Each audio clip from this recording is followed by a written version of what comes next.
अस्सलाम वालेकुम मेंबर्स, उम्मीद करता हूँ आप सब लोग खैरियत से होंगे। Zeeshan Mughal force testing body leader. तो माशाल्लाह बड़े अच्छे और बड़े ज़बरदस्त नाम आज मेरे सामने यहाँ पे शो हो रहे हैं, जो कि माशाल्लाह बड़े ज़बरदस्त और बड़े कामयाब हैं और बड़े अच्छे तरीके से काम भी कर रहे हैं। और इनकी टीमें माशाल्लाह बड़े अच्छे तरीके से काम कर रही हैं और इनके बोनसेस जो है ना वो अट्रैक्टिव होते हैं और बड़े मोटिवेटेड हैं ये ना। तो जैसे ही देखें यहाँ पे सर अब्दुल मजीद साहब हैं, मिस मुक़द्दसा हैं, अब्दुल रहमान है, अफ़ज़ल बलोच है और मिस जुवेरिया हैं, यहाँ पे सईद साहब हैं और अभी हमारे न्यू मेंबर जो है ना हमारे साथ अभी जॉइन हुए हैं, मिस ज़ोया भट्ट है ना। तो ये वो लीडर्स हैं जो कि माशाल्लाह बड़े बड़े अच्छे तरीके से काम कर रहे हैं और अ, कुछ लोग इसमें ऐसे हैं कि जिनका जो मकसद है ना वे ऑफ टॉकिंग और बड़े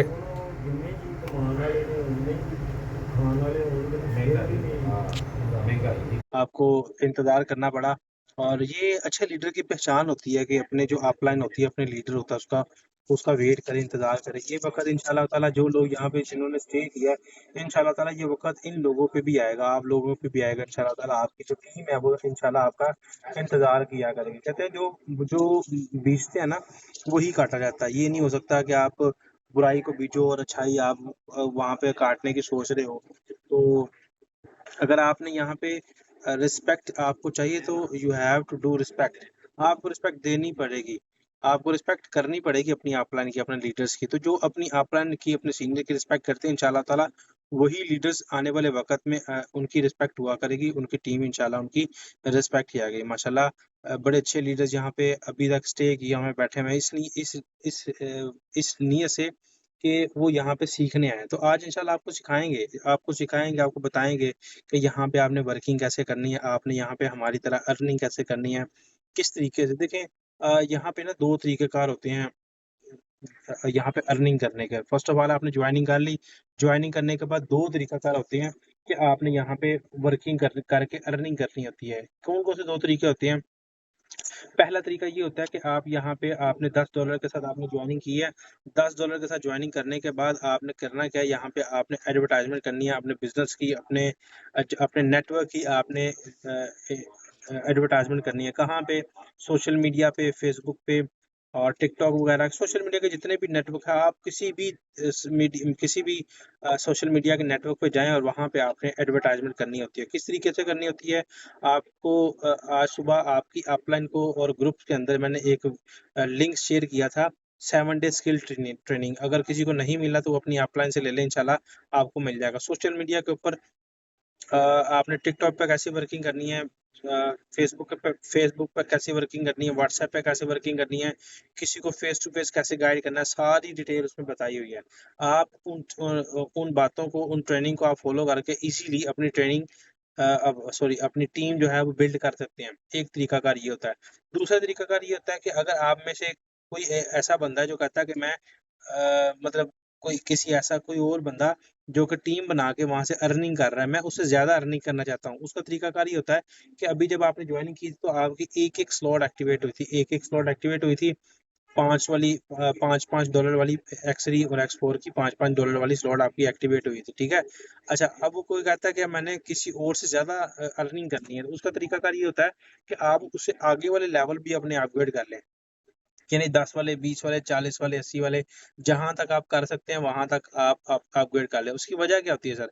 उसकी वजह ये होती है कि आपको आपकी अपलाइन की तरफ से उसी स्लॉट का प्रॉफ़िट होता है, जो एक्टिवेट होती है। मिसाल के तौर पे अब किसी बंदे की स्लॉट 10 वाली एक्टिवेट है, तो उसको 5 और 10 वाली स्लॉट का प्रॉफ़िट आएगा, 20 वाली का नहीं होएगा। अगर 20 वाली का उसको होना हुआ, तो नहीं होगा, किसी और को चला जाएगा। क्यों? क्योंकि उसकी स्लॉट वो एक्टिवेट नहीं है।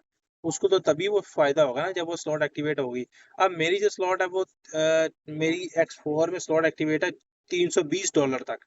अब मुझे $320 तक प्रॉफ़िट आ सकता है मेरी डाउनलाइन और मेरी अपलाइन की तरफ से, ठीक है? इससे ज़्यादा नहीं हो सकता। उसकी क्या वजह है?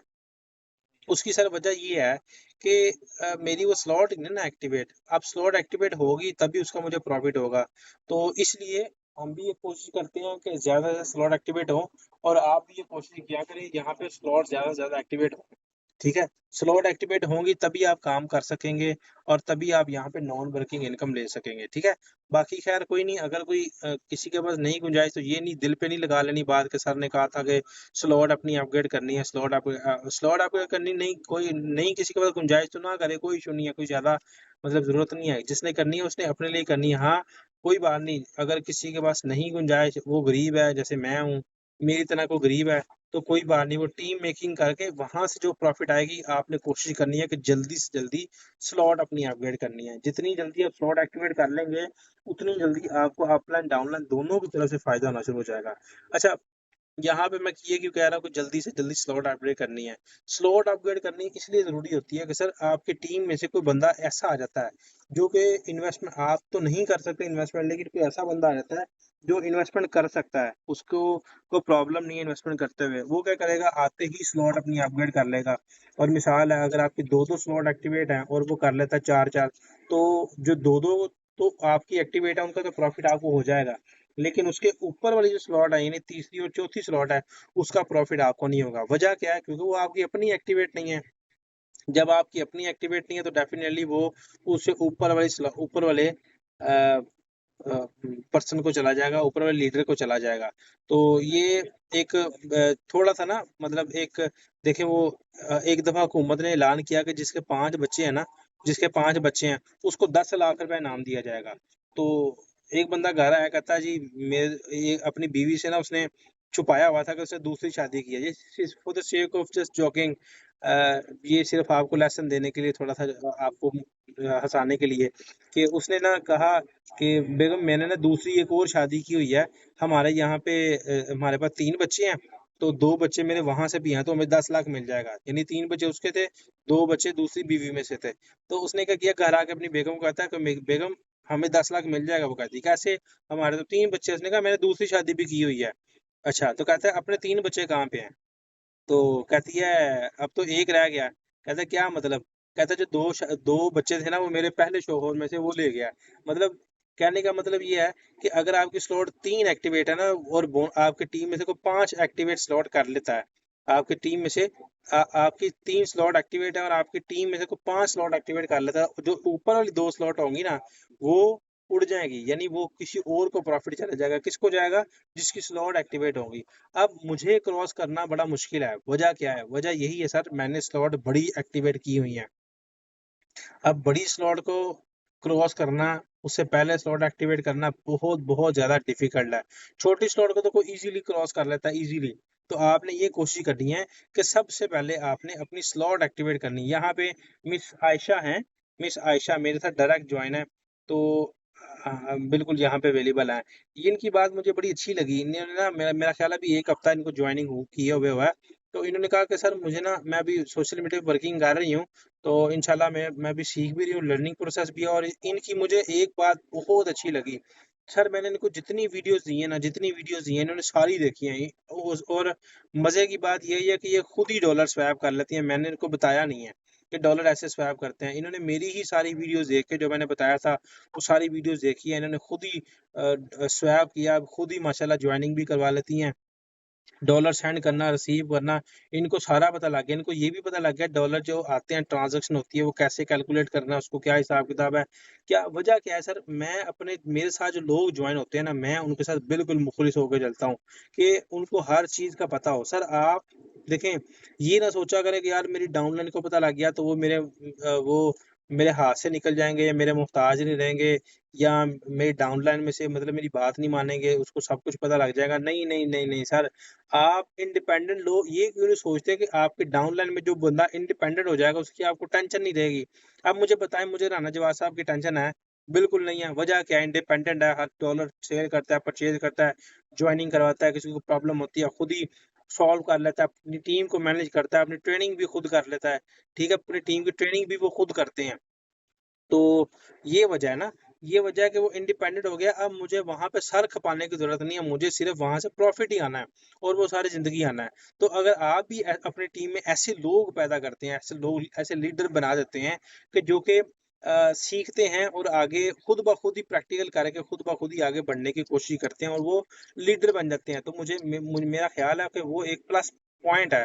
प्लस पॉइंट है कि एक लाइन पे आपको जरा भी टेंशन नहीं है, जरा भी कंसंट्रेट करने की जरूरत नहीं है। हाँ, थोड़ा बहुत तो करना पड़ता है ना, टाइम तो देना पड़ता है अपने लीडर को, कुछ सवालात पूछने होते हैं, कोई बातें अगर कोई प्रॉब्लम होती है तो वो पूछना होता है, वो तो खैर एक अलग है ना, लेकिन जो पूरी टीम की टेंशन है वो नहीं लेनी पड़ती।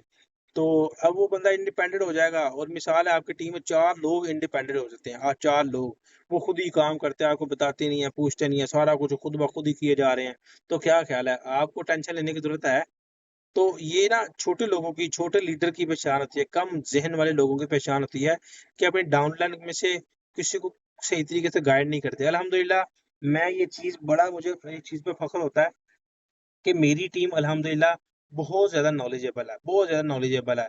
यानी बाकी जो टीमें हैं ना, वो आके हमसे पूछ रही होती हैं कि सर हमारे लीडर ने हमें कुछ बताया नहीं है, सर हमारे लीडर ने तो जॉइनिंग करना भी नहीं सिखाया, सर हमारे लीडर ने ये नहीं बताया कि डॉलर सेल परचेज़ कैसे करने हैं, डॉलर सेंड एंड रिसीव कैसे करने हैं। तो ये चीज़ें उन्होंने नहीं सिखाई हुई।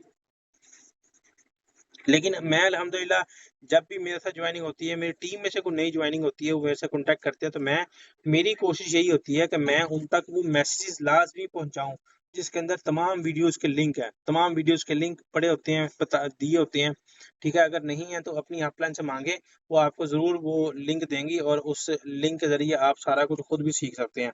तो कोशिश किया करें, अपने टीम में लीडर बनाएँ। लीडर बनाएँगे ना लीडर, तो सर आप वो अपनी टीम को खुद लीड करेंगे और आपको सिर्फ प्रॉफिट देंगे, सिर्फ और सिर्फ प्रॉफिट देंगे। अगर आप उनको लोडर बनाएँगे तो सारी ज़िंदगी आपको टेंशन उनकी लेनी पड़ेगी और हर चीज़ सिखानी पड़ेगी, सर खपाई करनी पड़ेगी, आप एक ही तरफ के होके रह जाएँगे। तो इस चीज़ को मेक श्योर करें, अपना माइंड बनाएँ कि हमने जिसको जॉइन कराना है, हमने उसको लीडर भी बनाना है और इंशाल्लाह आप बना सकते हैं। बड़े अच्छे तरीके से आप पहले खुद सीखें और यही चीज़ आपने अमानतन अमानतन बगैर उसमें कोई रद्दो-बदल किए आपने ऐसे ही आगे अपनी टीम में डिलीवर करनी होती है और सिखानी होती है। क्लियर है सर? तो यहाँ पे एक चीज़ हमने आज सीखी है कि हमने खुद लीडर बनना है और अपनी टीम में लीडर्स पैदा करने हैं, ठीक है? ये चीज़ हमने आज सीखी है कि लीडर्स की वैल्यू क्या है और लीडर बनाने का फ़ायदा क्या है? लोडर का और लीडर का फ़ायदा क्या होता है? सर, लोडर वो होता है जिसको सारी ज़िंदगी घसीटना पड़ना है। घसीटना पड़े, सारी ज़िंदगी उसको साथ-साथ हर एक चीज़ उसको सिखानी पड़े। लीडर वो होता है जिसको एक ही दफ़ा सारा कुछ सिखा दिया, उसको रट्टा लगा दिया, फिर उसने खुद ब खुद ही अपनी सारी टीम को लीड करना है और सिर्फ़ हमें प्रॉफ़िट देना है। तो लीडर बनाने की कोशिश करें, ना कि लोडर बनाने की कोशिश करें। लीडर और लोडर में ज़मीन-आसमान का फ़र्क होता है। कहते हैं कि मंज़िलें जितनी मर्ज़ी बड़ी हो ना, मंज़िलें चाहे जितनी ही क्यों ना ऊँची हो, रास्ते हमेशा पैरों के नीचे हुआ करते हैं। तो ये बड़ी-बड़ी मंज़िलें ये ना सोचा करें कि इस बंदे ने इतनी टीम बना ली है, इस बंदे ने इतनी टीम बना ली, हमारे लिए ये मुश्किल होगा। मुश्किल कभी नहीं होता, आसान होता है, आसान होता है। अरस्तू अरस्तू एक अरस्तू के कौल बड़े मशहूर है बहुत ज़्यादा। वो कहता है कि जब आपको कोई परेशानी आती है ना, उसको कंधों पे सवार ना करें। अगर कंधों पे सवार करेंगे तो उसको कंधों पे सवार ना करें, वो आपका बोझ बन जाएगा। उसको पैरों के नीचे रखें ताकि जो है ना वो आपका कद ऊँचा हो और आप ऊँचे से ऊँचे होते जाएँ। एक आदमी था, उसका गधा उसने ग वो कहते हैं ना कुम्हार जो होते हैं ना, गधे जो पालते हैं, उसने गधा लिया हुआ था। तो वो ना रोज़ाना उसपे कुछ सामान लाता, लकड़ियाँ लाता और ला के ना शहर में बेचा करता था। एक दिन उसका ना गधा बीमार हो गया, टाँग ना उसकी फ्रैक्चर हो गई, गिरा, टाँग उसकी फ्रैक्चर हो गई, तो अब वो लँगड़ा-लँगड़ा के चल रहा था।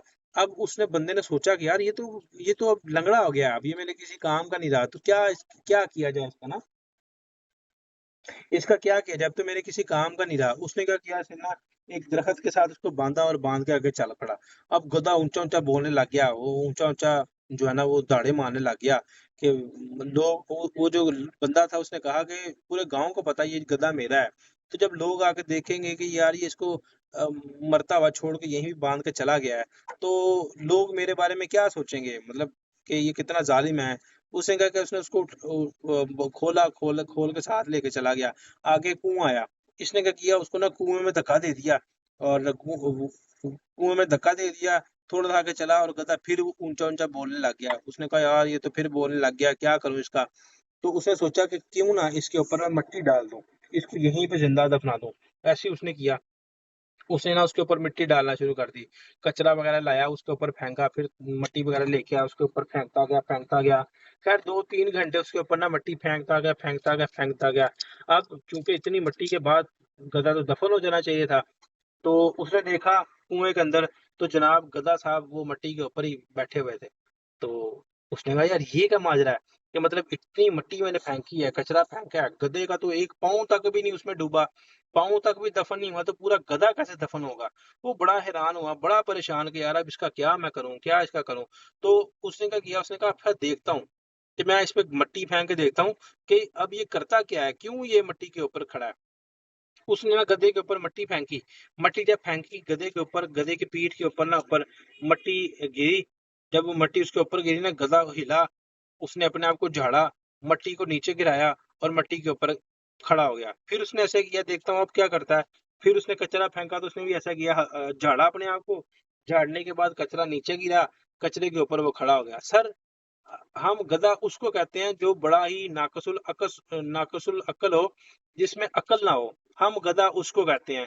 लेकिन गधा अपनी जात के अंदर बड़ा अक्लमंद जानवर है।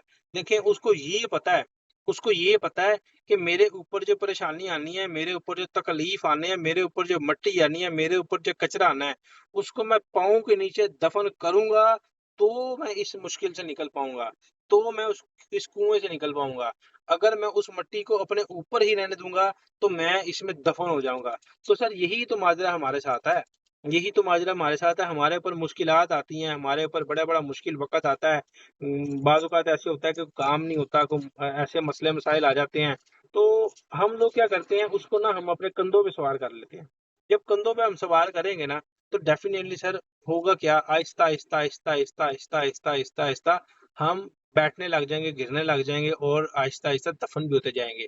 उस परेशानी के नीचे हमारी जो परेशानी होती है और टेंशन्स होती हैं, जो डीमोटिवेशंस होती हैं, अगर उसके नीचे आके दफ़न हो गए ना, तो कभी भी उठ नहीं पाएँगे। ये ज़हन में रखना है आपने।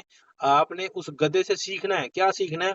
ज़िंदगी की तल्ख़ हकीकत यही है कि जो अपने होते हैं ना, तकलीफ़ वही देते हैं, जो जिनसे हमें उम्मीदें होती हैं ना, तकलीफ़ हमें, परेशानियाँ वही दिया करते हैं। तो इस चीज़ को आपने कभी नहीं भूलना कि जिन लोगों को आप गाइड करेंगे, उनमें से कई लोग तो जॉइन कर लेंगे, लेकिन कई लोग आपको तनकीद करने के लिए रेडी बैठे होंगे। सर वो तनकीद आप इस नीयत से ना सोचा करें कि वो तनकीद आपको गिराने के लिए कर रहे हैं। आप उस तनकीद को अपनी अना बनाया करें कि यार मैंने इस चीज़ को अपनी अना बनानी है और इस बंदे को मैंने काम करके दिखाना है। वो जो मर्ज़ी कहता रहे सर, जो मर्ज़ी कहता रहे। आप इस चीज़ को अपनी अना बनाएँ कि मैंने इसको करके दिखाना है। जब मैं करके दिखाऊँगा तो डेफ़िनिटली मेरा एक नाम बनेगा और ये लोग वाक़ई आएँगे।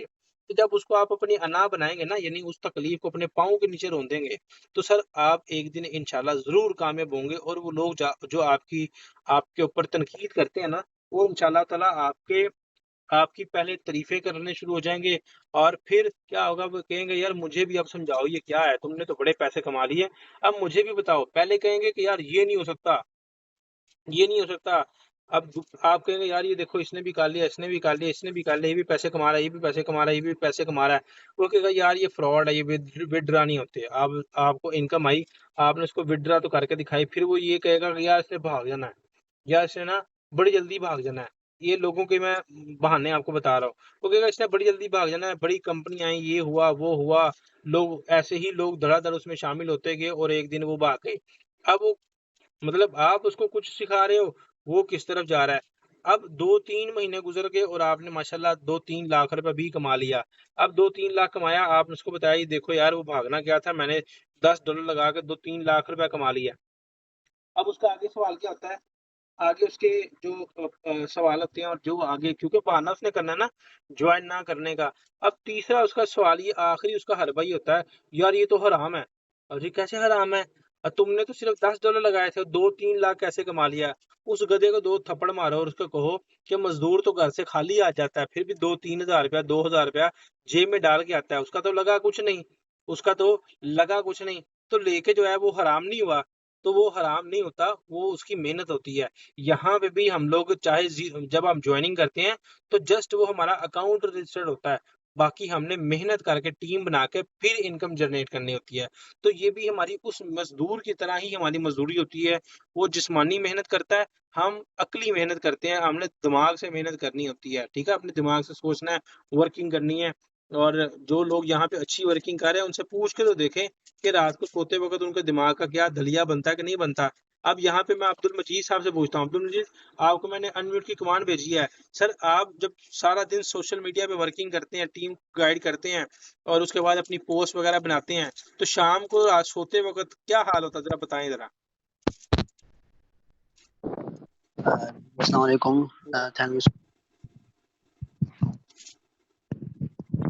सर, कैसे हैं आप? ठीक हैं? जी, ठीक-ठाक सर, बताइएगा।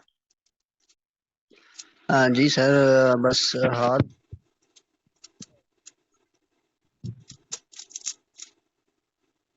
मेरा ख्याल है कि सर का इंटरनेट का कोई इशू है जिसकी वजह से इनकी जो चले मैं यहाँ पे मिस आयशा खान है।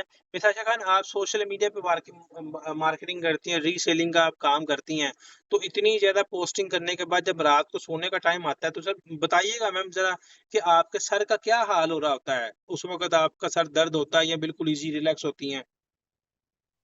अस्सलाम वालेकुम। फर्स्ट वालेकुम ऑफ ऑल तो सलाम। सर बहुत अच्छा आप हमें गाइड करते हैं, ठीक है, हम बूस्ट अप हो जाते हैं। और दूसरी बात ये है सर कि मैं जो रीसेलिंग का काम करती हूँ, यकीन करिए बहुत मुश्किल काम है और बहुत मेहनत का काम है वो भी। और उसमें भी फिर आगे से वो क्या कहते हैं जी 50 आपने 1200 का सूट था, आपने 1250 का दिया है जी, मैंने आगे शॉप से लिया हुआ है तभी आपको 1250 का दिया है। तो बहुत दिमाग खपाने की जो है वो काम है और मेहनत ये है। और सर अब अल्हम्दुलिल्लाह फोर्सेज में जो एंट्री की है तो इंशाल्लाह सर इसमें भी करेंगे, मेहनत करेंगे और देखते हैं सर। और माशाल्लाह ये रीसेलिंग का काम करते हैं, इस समझ लगे इनका भी ऐसा ही काम है जैसा हमारा फोर्सेज का, लेकिन इसमें इनकम जो ये कर रहे हैं इसमें इनकम बहुत कम है, लिमिटेड है, और फोर्सेज में इनकम जो है ना वो अनलिमिटेड है। तो इन्होंने मतलब अब कोशिश ये किया करें, आप सबको ये बता रहा हूँ कि आप ना अपनी अपलाइन से जो भी आपने सेल परचेज करनी हो ना, वो सिर्फ अपनी अपलाइन से किया करें। जब आप किसी और लीडर के पास जाते हैं ना, तो जाहिर सी बात है वो आपसे ना वो आपको चीज महंगी देता है, डॉलर BUSD या BNB आपको बड़े महंगे दे रहा होता है। तो आप कोशिश किया करें कि अपनी अपलाइन के साथ ही कांटेक्ट किया करें, इधर उधर किसी के साथ कांटेक्ट ना किया करें। चलें, wish you best of luck. इस दुआ के साथ कि अल्लाह पाक मुझे और आपको इस दुनिया और आखिरत की तमाम कामयाबियां और कामरानियां अता फरमाए। Wish you best of luck. Allah Hafiz.